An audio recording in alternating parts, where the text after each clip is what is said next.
Hello, welcome back to our YouTube channel. അപ്പോൾ കഴിഞ്ഞ ദിവസം സ്റ്റുഡിയോയിൽ പോയപ്പം അവിടെ ഒരു ഫുഡ് മാസ്ക് കണ്ടു. അപ്പോൾ ഞാൻ അതൊന്ന് ട്രൈ ചെയ്യാമെന്ന് വെച്ചു, എങ്ങനെയുണ്ടെന്ന് അറിയാൻ വേണ്ടി. അപ്പോൾ നമ്മൾ പാക്കറ്റ് ഓപ്പൺ ചെയ്യുമ്പോഴത്തേന് ഇങ്ങനെയാണ് വരുന്നത്. 2 ഫുട്ടിൻ്റെയും അറ്റാച്ച്ഡ് ആയിരിക്കും.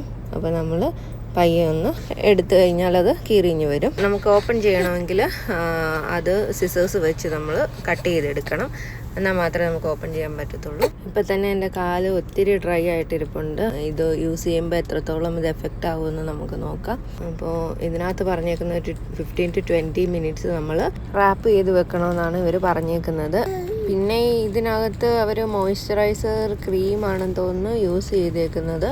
ഇതൊരു കൂളിംഗ് എഫക്റ്റ് നമുക്ക് തരും. പിന്നെ നോക്കാം, നമുക്കൊരു 15 to 20 മിനിറ്റ്സ് നമുക്കിത് വെച്ച് വർക്ക് ചെയ്യുന്നുണ്ടോ ഇല്ലയോ എന്ന് നമുക്ക് നോക്കാം.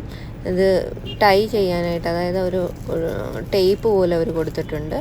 അത് നമ്മൾ അതിൽ നിന്ന് പേപ്പർ മാറ്റിയിട്ട് ആ ടേപ്പ് അങ്ങ് കറക്റ്റായിട്ട് അങ്ങ് ഒട്ടിച്ച് വെച്ചാൽ മതി. അതവിടെ ഇരുന്നോളും. ഇപ്പം തന്നെ ഒരു കാലിനൊരു നല്ല കൂളിംഗ് എഫക്റ്റ് ഉണ്ട്.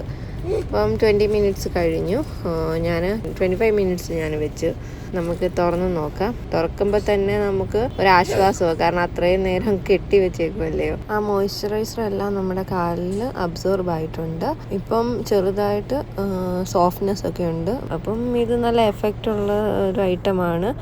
സ്റ്റുഡിയോയിൽ ഞാൻ എത്രയും പ്രതീക്ഷിച്ചില്ല ഇത്രയും കിട്ടുമെന്ന്. പിന്നെ ഞാൻ എപ്പോഴും എന്തെങ്കിലും മാസ്ക് എന്തെങ്കിലും ഇടുമ്പം ഇതുപോലെ ഞാൻ ഫുൾ കളയാറില്ല. യൂസ് ചെയ്തിട്ടാണെങ്കിലും ബാലൻസ് ഉള്ളത് ജസ്റ്റ് ഞാൻ എടുക്കും. അപ്പം അതാ ഇപ്പം നിങ്ങൾ കണ്ടുകൊണ്ടിരിക്കുന്നത്. എനിക്ക് പേഴ്സണലി ഇത് ഇഷ്ടപ്പെട്ടു. ബഡ്ജറ്റ് ഫ്രണ്ട്ലി ആയിട്ട് നമുക്ക് മാസ്ക് ഒക്കെ, അതായത് ഫുഡ് മാസ്ക് ഒക്കെ നോക്കുന്നവരാണെങ്കിൽ ഇത് നിങ്ങൾക്ക് ട്രൈ ചെയ്യാവുന്നതാണ്. അപ്പോൾ അത്രയേ ഉള്ളൂ ഇന്നത്തെ വീഡിയോ. Okay, by.